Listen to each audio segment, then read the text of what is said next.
Hello there guys, and welcome back to my channel. I wanted to introduce you guys to this game I used to play as a kid and is a gem in my heart, is Dungeons of Daggorath. This game is actually for the Tandy. They call it the Tandy Coco, this thing. And I wanted to show you this picture first, actually. And it's a first-person perspective dungeon crawler, of course. And you got to keep in mind, this game was made back in 1982, so that was a year before the Nintendo was even released. I was actually 9 years old when this game came out, and I didn't own it. Actually, a friend of mine that lived a couple of houses away owned it, and he invited me over one day and popped this on. And yeah, this is definitely an awesome game. It's a life-changing game. Actually, that for me, it was so in depth, and when you see it, it's amazing. The graphics are very primitive, but I mean, there's enough there to keep you interested, and it's all about sound and listening to creatures coming and approaching and moving around the halls. And you collect weapons and flasks and torches and all kinds of stuff. And there's 5 levels to this game. And of course, each level you descend down into gets harder and harder as you go along, and eventually you'll run into a wizard you'll have to fight. And for the life of me, I could not beat this game as a kid. The furthest I ever got was level 3, and the scorpions would just be overwhelming. They can kill you in one hit. They're almost impossible to see. But I don't believe there was I don't know if the saving system worked with this. I know I actually have a copy of this, but it's a bootleg, a computer one, and there's no color to it. It's not really a big deal anyway, because the computer colors are just so faint, it really doesn't make a difference at all. But anyway, yeah, the saving system works on the computer one anyway. You can just type in Z save, and it'll save your game, and then Z load when you want to load it back up. But another thing about this game too is you have to type everything in. You basically have what's in your left hand down here, what's in your right hand down here, and you know, if you want to attack with this hand, you have to type in attack, right, enter. But you just put in the first letter, the abbreviation for it, basically. So A space R, enter. And yeah, I just wanted to show you that. There's the cartridge there, and that went right into the side of this bad boy, right into the side of there. He had a few other games like baseball and stuff. It wasn't too bad actually at the time. It came with some pretty weird looking joysticks, but yeah, they're very primitive. But I mean, it was good for what it was, right? And this game alone, I would buy one of these just if I could get my hands on that. Like, if I could get that game, I'd be loving it.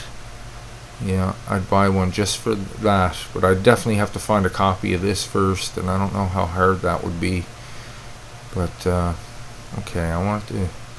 Okay, that's basically the label.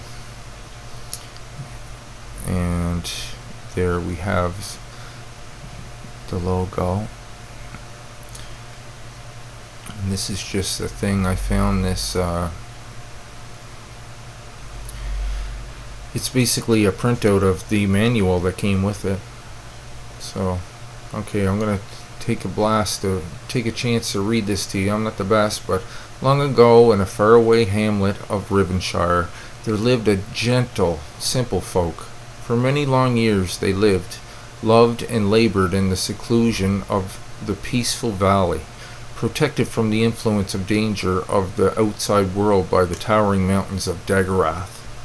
But alas, no good things remain untouched forever, and so it was. In the time now known as the Year of Darkness, that a monstrous evil came to Rivenshire, and the shadows of Daggorath fell along upon the land.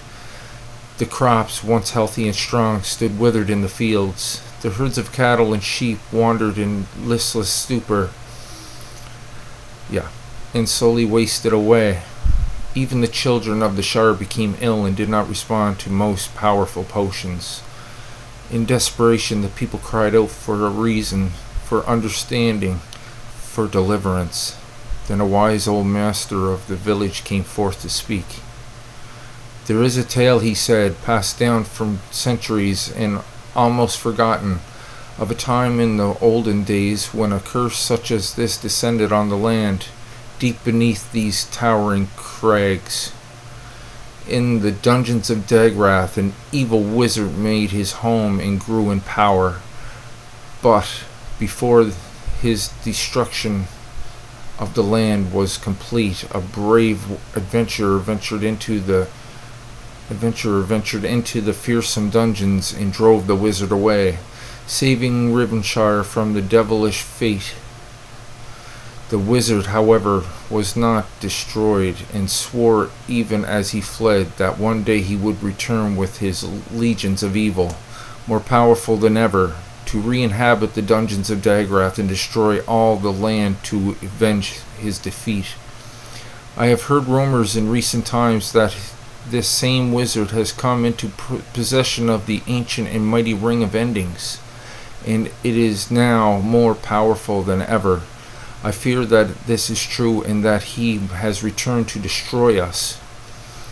And lo, the people of the village trembled and begged of the master, "What shall we do? Who now will save us?" When the crowd was silent, the master spoke. "Behold this book," he said, raising the ancient volume above his head and for all to see. "For it is said to have been left by the adventurer and was passed down to me by my father's father's father. It tells of the mysteries and dangers of the dungeon. The secrets of the book I can share with you, but alas, where will we find one so bold as to face the deadly dangers of the dungeons of Daggorath?" Wow, that's a tongue twister. To the amazement of all that watched, there came from a crowd a stranger whose face spoke of courage and wisdom. The stranger reached out a hand to take the book. The master smiled slowly and said, "Even as it was prophesied, so be it. I shall teach you the ways of the dungeon, that you may venture forth and slay the wizard. You must listen carefully and study well, for mistakes are deadly in the dungeons of Daggorath." Thus began the lesson.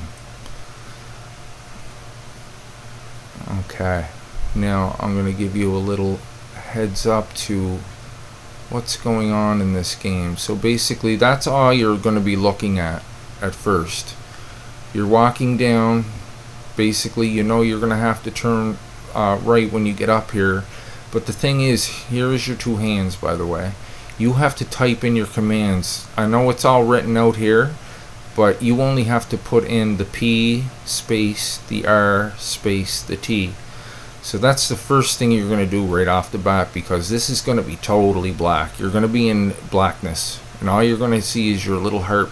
You're going to hear that heart beating, and you'll hear monsters in the distance. So it's kind of freaky. So the first thing you want to do is pull your right torch out of your backpack. That's all you have is your backpack. You have a torch and you have a wooden sword. That's all you have to begin with. And as you accumulate things, you stow them in your backpack. But anyway, I don't want to get ahead of myself here. So yes, you P space R space T, enter. That'll pull your torch out, and then you U space R, enter, and that'll light it. And basically he'll put that right into his backpack. It stays lit. It must be attached to the side because you can keep your two hands empty. Then if you want to move forward, you just type in M, enter, and you'll move one space ahead. For every time you press M, enter, he'll move one space ahead.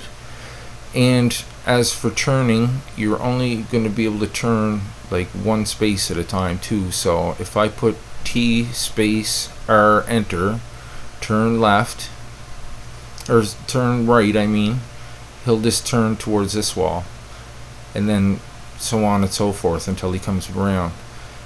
or you can turn completely around by pressing T space A, enter, and he'll completely do a 90 degree and face the other way, or 180, and he'll be facing the other way. And you can move back, M space B, enter. You can I'm just trying to think of all the different commands just for moving. So move is M's. Yeah, okay, you get the idea. So yeah, you have to enter your commands by hand. There's no joystick or WASD or anything like that. So yeah, basically you fight monsters in the dungeons and you get more powerful and you collect items, and then when you think you're strong enough and you get enough items, you can descend down to the next level, and so on and so forth. But it's a really hard game. Oh my god. Yeah, it's really hard. So yeah, that's basically the gist of it. These are the only items in the game. You're going to run into torches, swords, shields, flasks, scrolls, and rings. The rings are powerful weapons. The scrolls are your mapping system, basically. You're not going to be able to see anything until you get this. Flasks are things that you drink that could either hinder you or make you a little bit more powerful, or just slow down your heart rate in general, because it's all about your heart rate in this game. You'll see your heart beating in the middle, and if that thing gets out of control, you'll basically have a heart attack, and if there's a monster waiting for you, you're dead. So the shield doesn't do too much. It's just an item, basically. It doesn't protect you if you have that in your hand, so that's one thing I don't understand about that. Your swords, of course, and your torches. And there's all kinds of different ones of these. Like, you start off with a pine torch, and you'll get a lunar torch and then a solar torch. And they're all better, they're brighter, and you need some of the later torches to be able to light up magical mobs. Basically, you won't be able to see the wizard or the scorpions without one. And there might be other things too. You won't, yeah, secret doors and stuff, it'll reveal those. So yeah, like I said, there's different ones of each category. Here's your torches, from worst to best. Same with the swords, same with the shield, the flask. I'm not too sure, but I think this one slows down your heart. I think this one will increase your heart rate. That's a bad one, I'm pretty sure. And this one will slow down your heart rate and make you more powerful for a limited time. And then there's the two different scrolls you get. First scroll will map. You'll see the dungeons. You'll see the dungeon you're in. And I think you can scroll to the other dungeons too. But once you get the Seer scroll, you'll be able to see enemies on the map, so you'll know where all the bad guys are. So that's really good once you get that. So forward. So you get the gist of it anyway, I'm pretty sure. This is just in detail about everything. And yeah, you have to reveal things. Like when you pick up a torch, it'll just say torch, of course, right? But when you reveal it, and after a while, you can reveal it into a pine torch, and it'll actually last a little bit longer. So if you get better things, you want to reveal them as fast as possible, because it's only going to have the same power as the first one. Like your lunar torches will only be like pine torches unless you reveal them. So that's important to do that.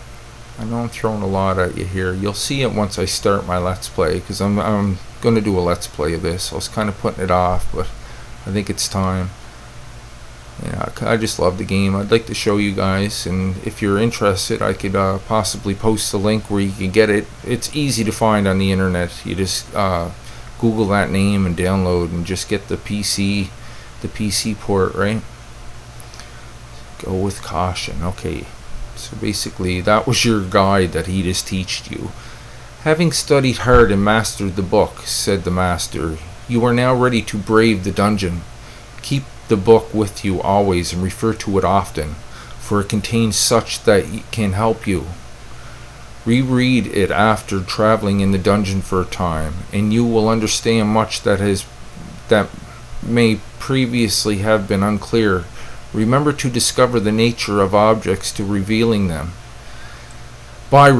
them, and strive to master the riddles of the rings.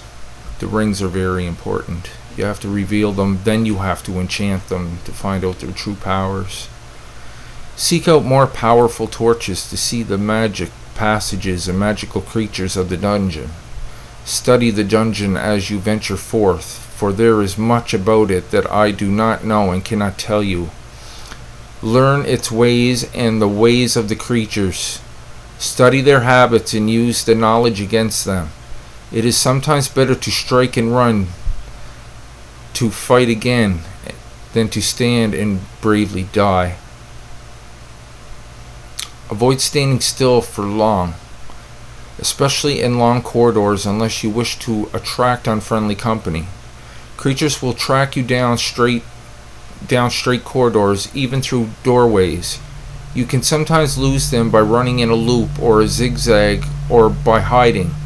Try to rest between battles so you can better handle the many surprises of the dungeon. Be sure to keep your wits about you. You will surely need them. Above all, do not give up hope. It is foretold that success can be yours if you will persevere. Go then, now yourself, and for all that is good in the world, the wizard can be vanquished, and the power of the wizard's ring can be yours. The future awaits you. Go forth and triumph. And that's basically it, guys. Like I said, there's your moving commands. Turning. Climb down. You have to climb down once you find a hole in the floor to get down to the next level of the dungeon. You're proceeding down in this. You're climbing into the bowels. Dropping. I'll explain that all when we get there. Stow is when you pick up items and you don't want to carry them in your hand. You just stow them in your backpack. Attacking, you use items like torches and flasks and stuff. Reveal and enchant. I just told you guys about that. Cassette commands. Okay. Oh, well, maybe it does work on that, but like I said, here's how you save it and load it. Yeah, there's all your commands here. Pretty self-explanatory. Right down the list. That's it. Okay. So now that you've seen that, guys, you got a little look at what I'm going to be doing next. So if you're interested, I'm going to be doing a let's play of this game, and it's a really cool game. I'd like you to check it out. Hopefully I'll see you there. Okay, guys, take care, and I'll see you later.